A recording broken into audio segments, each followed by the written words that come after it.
하나님께서 우리에게 주신 말씀은 시편 138편입니다. 시편 138편. 우리 한 목소리로 함께 읽겠습니다. 시편 138편 함께 읽겠습니다. 시작. 내가 전심으로 주께 감사하며 신들 앞에서 주께 찬송하리니이다.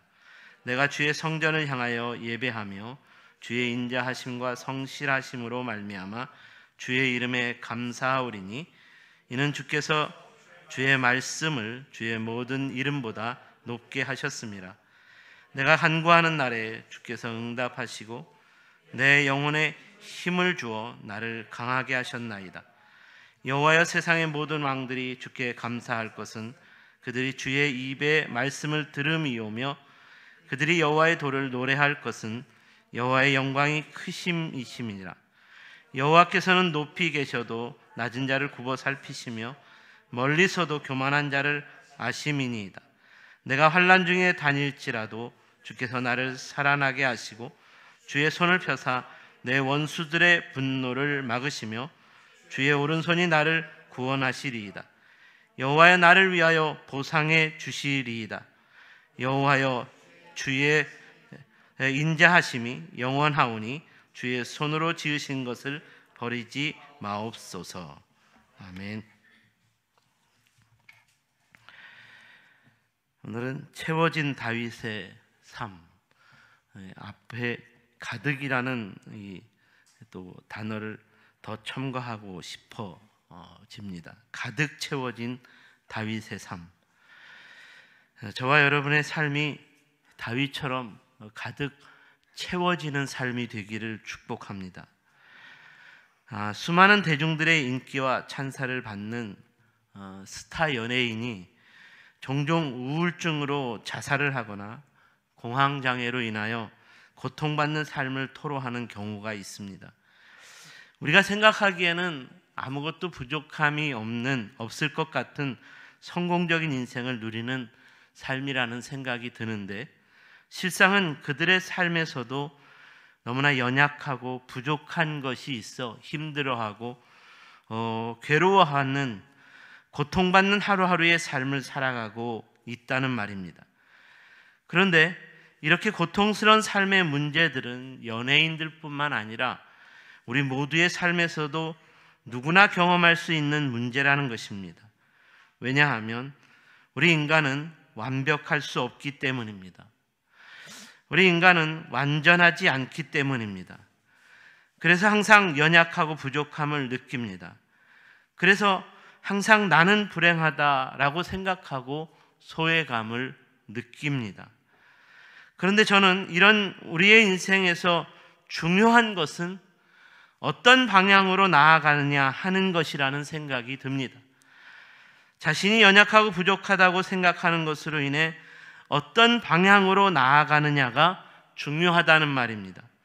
자신이 불행하다고 생각하고 소외감을 느끼는 것으로 인해 어떤 방향으로 나아가느냐가 중요하다는 말입니다. 하나님께서 인간을 창조하셨고 다스리는 삶이기 때문에 모든 인간의 삶은 하나님 앞에서 연약하고 부족한 것으로 인해 채워져 가야 하는 삶이라고 생각하고 가득 채워지는 삶의 방향으로 나아갈 수 있어야 한다는 말입니다.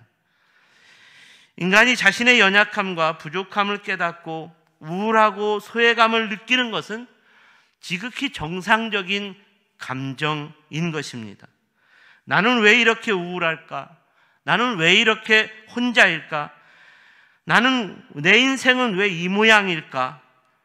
사랑하는 여러분, 살아가면서 이렇게 소외된 감정을 느껴보지 않은 사람이 있을까요? 저 또한 이런 감정을 느낄 때가 많습니다. 이런 감정은 연약한 인간이기에 부족한 인간이기 때문에 누구나 느끼게 되는 감정이라는 말입니다. 중요한 것은 이런 감정을 가지고 우리가 어떤 방향으로 나아가느냐 하는 것입니다. 하나님 앞에서 인간은 자신의 연약함과 부족함으로 인해 채워져야 하는 존재입니다. 그렇다면 인간의 삶은 어떤 것으로 채워져야 할까요? 어떤 사람들은 돈과 재물로 채워져야 한다고 말합니다. 어떤 사람들은 지식과 철학과 또 사상으로 채워져야 한다고 말합니다. 아닙니다. 이는 모두가 사단의 속임수입니다.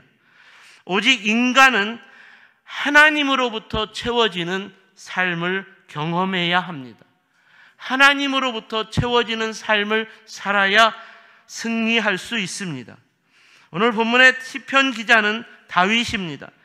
다윗도 자신의 인생에서 연약함과 부족함을 느끼는 감정으로 인해 외로운 삶, 고통스러운 삶을 사는 사람이었습니다. 다윗은 여러모로 연약하고 부족한 것이 너무나 많은 사람이었습니다. 형제들에게 무시를 당했습니다. 아버지도 그를 인정해 주지 않았습니다. 광야에서 홀로 양을 치는 목동으로 살아가는 삶이었습니다. 이런 삶이었기 때문에 외롭고 고달픈 삶의 연속이었습니다. 하지만 오늘 본문에서 소개하는 다윗은 이런 인생 가운데 하나님으로 인해 채워지는 만족, 하나님으로 인해 채워지는 충만과 기쁨을 누리는 삶을 경험하게 되었습니다. 다시 말해서 하나님께서 다윗의 인생을 완전하게 만드시기 위해 채워주심의 은혜를 경험하게 되었다는 말입니다. 이런 삶에 대한 다윗의 고백이 본문 8절입니다. 여호와께서 나를 위하여 보상해 주시리이다. 여기서 보상하다라는 이 단어는 히브리어로 가마르라는 원어가 사용되었는데 이 원어의 뜻은 완전하게 만들다라는 뜻입니다. 그러니까 다윗도 연약하고 부족한 사람이었는데 하나님께서 가마르, 즉 다윗을 완전하게 만들어 주셨다는 말입니다. 그러므로 오늘 시편은 다윗이 하나님께서 연약하고 부족한 자신을 완전하게 만드시기 위해 채워주셨다라는 것을 간증하고 있는 것입니다. 그렇다면 구체적으로 하나님께서 어떻게 다윗의 삶을 채워주셨을까요? 오늘은 이 질문에 대한 세 가지 대답을 말씀을 통해 묵상해 보겠습니다. 그 첫 번째로 다윗의 삶에 하나님께 대한 감사의 마음을 채워주셨다는 것입니다. 이에 대하여 본문 1절을 보시면 좋겠습니다. 내가 전심으로 주께 감사하며 신들 앞에서 주께 찬송하리이다. 이 말은 다윗의 마음이 하나님께 대한 감사의 마음으로 가득했고 그러므로 다윗은 감사의 찬양을 불렀다는 것입니다. 앞서 말씀드렸듯이 다윗도 연약하고 부족한 것이 많은 삶이었습니다. 이런 다윗의 삶이었기 때문에 불평하고 원망할 수 있는 일들이 많이 있었을 것입니다. 다윗이 원망하고 불평할 수 있는 일들도 너무나 많았습니다. 다윗은 잘못한 것도 없이 자신을 질투하는 사울 왕으로 인해 이스라엘을 위해 큰 공로를 세웠음에도 불구하고 일평생 쫓겨다녀야 하는 도망자의 삶이었습니다. 일반적으로 이런 상황이라면 원망하고 불평하고 자신의 인생에 대한 저주의 말을 달고 살아야 했을 것입니다. 하지만 다윗은 이런 상황에서도 하나님께 대한 감사의 찬양을 올려드렸습니다. 시편 63편이 다윗이 광야에서 지은 찬양의 시입니다. 이 시편 1절과 3절을 보시면 하나님이여 주는 나의 하나님이시라 내가 간절히 주를 찾되 물이 없어 마르고 황폐한 땅에서 나를 그 황폐한 땅에 던지셨으나 내 영혼이 주를 갈망하며 내 육체가 주를 앙모하나이다. 주의 인자하심이 생명보다 나음으로 내 입술이 주를 찬양할 것이라. 다윗이 광야의 고난 가운데에서도 주 되신 하나님을 찬양했다는 감사의 노래입니다. 다윗의 인생에서 다윗이 이스라엘의 왕이 되고 난 이후에도 불행한 일은 계속 벌어졌습니다. 아들 압살롬의 반란으로 왕의 자리에서 쫓겨나 또다시 광야로 도망치는 일이 벌어졌습니다. 또다시 불평하고 원망할 수밖에 없는 일이 벌어졌다는 말입니다. 하지만 다윗은 이런 상황에서도 하나님께 대한 감사의 마음으로 나아갔습니다. 나의 주 나의 하나님이요 내가 환난 중에도 나의 요새가 되시는 하나님, 나의 피난처가 되어주시는 하나님, 나의 반석이 되어주시는 하나님께 감사하고 찬양하나이다 라는 노래를 부를 수 있었다는 것입니다. 우리가 다윗의 시편을 읽고 묵상하면서 깨닫게 되는 것은 다윗의 삶은 모든 상황 속에서 하나님께 대한 감사의 마음으로 찬양을 부르는 사람이었다는 것입니다.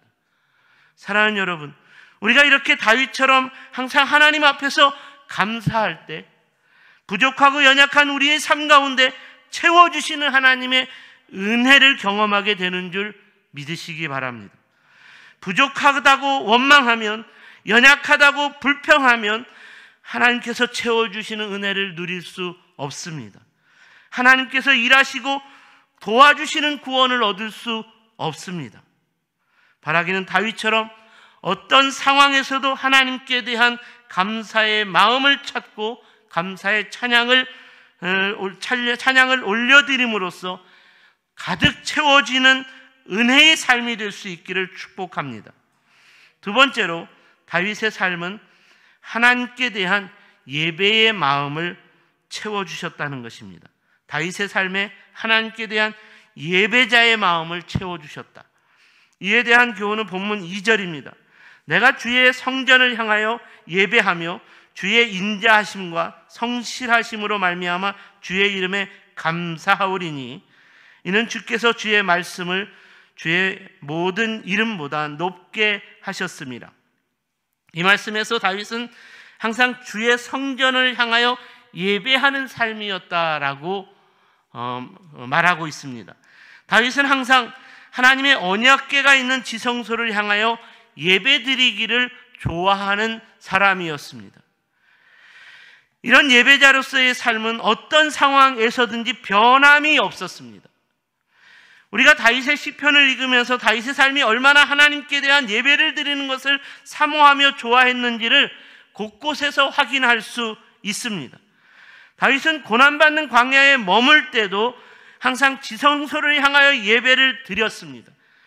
광야에서 기록한 시편이라는 앞서 말씀드린 시편 63편 3절 말씀을 보시면 내가 주의 권능과 영광을 보기 위하여 이와 같이 성소에서 주를 바라보았나이다. 2절 말씀에 보면 내가 주의 권능과 영광을 보기 위하여 이와 같이 성소에서 주를 바라보았나이다. 다윗은 통일 이스라엘의 왕의 자리에 올랐어도 동일하게 성소를 찾아 예배드리기를 즐겨했습니다. 오죽하면 성경이 이런 다윗을 가리켜 그는 제사장 중에 한 사람이었다라고 말하겠습니까? 다윗이 수금과 비파와 같은 악기를 잘 다루는 사람이 된 것도 이렇게 하나님께 대한 예배를 좋아하는 사람이었기 때문입니다. 악기 다루는 것을 좋아하고 그런 악기 다루는 것을 하나님께 예배드리는 것을 더 좋아하는 것으로 인해 악기를 다루기를 좋아하면 하나님께서 악기 다루는 은사도 더 풍성하게 주시는 줄로 믿습니다. 시편 92편을 보시면 이렇게 하나님께 대한 예배를 드리는 것을 좋아하는 시편 기자를 증거하고 있습니다. 지존자여 시편금과 비파와 수금으로 여호와께 감사하며 주의 이름을 찬양하고 아침마다 주의 인자하심을 알리며 밤마다 주의 성실하심을 베품이 좋으니이다. 이는 아침에 일어나서 모든 악기를 동원하여 하나님께 대한 예배를 드리고 저녁에도 자기 전에 또 오늘 하루 동안 나와 동행해 주신 하나님께 대한 예배를 악기를 동원하여 예배를 드렸다는 말입니다. 사랑하는 여러분, 오늘 시편이 증거하는 예배자로서의 다윗의 삶과 오늘날 예배자로서 우리의 삶을 비교해 보면 우리는 예배자로서 너무나 부끄럽다는 생각을 가질 수 있어야 합니다. 오늘날 성도들은 주일 예배를 드리고 수요 예배를 드리고 금요 기도회를 드리고 그리고 새벽 예배까지 드리면 하나님께 매우 신실한 예배자라고 칭찬합니다. 하지만 오늘 본문의 다윗은 이렇게 신실한 예배자보다 더 많은 매일매일 아침과 저녁으로 하나님께 예배를 드리는 사람이었다는 것입니다. 다윗은 매일 아침과 저녁으로 하나님께 대한 예배를 드리는 사람이었습니다. 이렇게 날마다 하나님께 예배 드리는 것을 좋아하는 사람이었기 때문에 이런 다윗의 삶 가운데 하나님께서 채워주시는 은혜는 끊어질 수 없었다는 말입니다. 우리 하나님은 피조물 가운데 홀로 영광을 받으시기를 원하시는 분이십니다. 연약하고 부족한 피조물들은 하나님께 영광과 찬양을 올려드리는 예배자로서 하나님께서 채워주시는 은혜와 복을 누리는 존재들이라는 말입니다. 다윗의 삶은 하나님과의 관계에서 이렇게 예배자로 채워지는 은혜, 예배자로 인해 채워주시는 축복의 삶이라는 것을 알았기 때문에 그는 어디서든지 성소를 향하여 모든 악기를 동원하여 예배하는 예배자로 살아가기를 즐겨하는 삶이었습니다. 그러므로 오늘날 저와 여러분의 삶에서도 다윗처럼 하나님께 대한 예배자의 마음이 가득 채워져 지금까지의 삶보다 더욱 성실한 예배자로서의 삶을 살아간다면 더욱더 채워주시는 하나님의 은혜를 누리게 될 줄로 믿습니다. 세 번째로 다윗의 삶은 다윗의 삶에 하나님께 대한 기도의 마음을 채워주셨다는 것입니다. 이에 대한 말씀은 본문 3절입니다. 내가 간구하는 날에 주께서 응답하시고 내 영혼에 힘을 주어 나를 강하게 하셨나이다. 다윗은 항상 하나님 앞에 간구하며 기도하는 사람이었는데 이렇게 기도해야만 하나님께서 힘을 주시고 강하게 된다는 것을 알았다는 것입니다. 다윗의 삶은 연약하고 부족한 것들이 너무나 많은 삶이었습니다. 그러므로 내가 연약하고 부족하다라고 생각할 때 어떻게 해야 합니까? 우리도 다윗처럼 하나님께 대한 기도의 마음을 채우며 나아가야 합니다. 오늘 이 시간 우리가 하나님께 대한 기도의 마음으로 나온 것 바로 이런 이유 때문입니다. 하나님께서 내 인생 가운데 채워주셔야만 연약한 내가 살 수 있다는 믿음 때문에 이 기도의 자리로 나온 것입니다. 그러므로 이런 채우심의 은혜를 위해 우리 안에는 기도의 마음이 가득해야 합니다. 시편을 통해서 만날 수 있는 다윗의 또 하나의 모습은 항상 기도하는 사람이었다는, 그래서 항상 기도하는 사람이었다는 것입니다. 부족하고 연약한 것들이 너무나 많은 인생이었기 때문에 하나님께서 나를 완전하게 해주셔야 한다고, 하나님께서 나의 삶을 완벽하게 만들어 주셔야 한다고 다윗은 항상 간구하는 기도의 마음으로 사는 사람이었습니다. 그렇다면 오늘 우리도 다윗처럼 이 기도의 마음을 채워야겠습니다. 하나님, 나의 인생에는 왜 이렇게 부족한 것들이 많습니까? 하나님, 우리의 가정은 왜 이렇게 연약합니까? 하나님, 이 땅의 교회가 왜 이렇게 부끄러움을 당하고 있습니까? 하나님, 이 나라 이 민족이 왜 이렇게 가고 있습니까?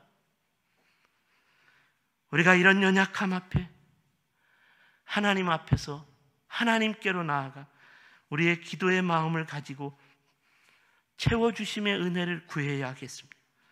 하나님, 연약한 것을 고쳐주십시오. 회복시켜 주십시오. 변화시켜 주십시오. 다시 한번 거룩한 부흥으로 교회를 채우시고 우리의 가정을 채워주시고 이 나라 이 민족을 채워주십시오. 우리가 이렇게 채워주심의 은혜를 기도로 구해야 합니다.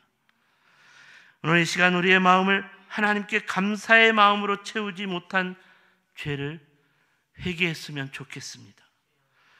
불평과 원망을 이제는 다 끊어내시고 감사의 마음으로 가득 채워보십시오. 또 하나님께 대한 예배의 마음으로 가득 채우지 못한 영적인 나태함과 게으름도 회개합시다. 하나님과 동행하는 삶의 기본은 하나님께 대한 예배자로서 가장 성실하고 예배자로서 뜨거울 수 있어야 합니다. 그러므로 예배자로서 불성실했던 우리의 죄도 회개합시다.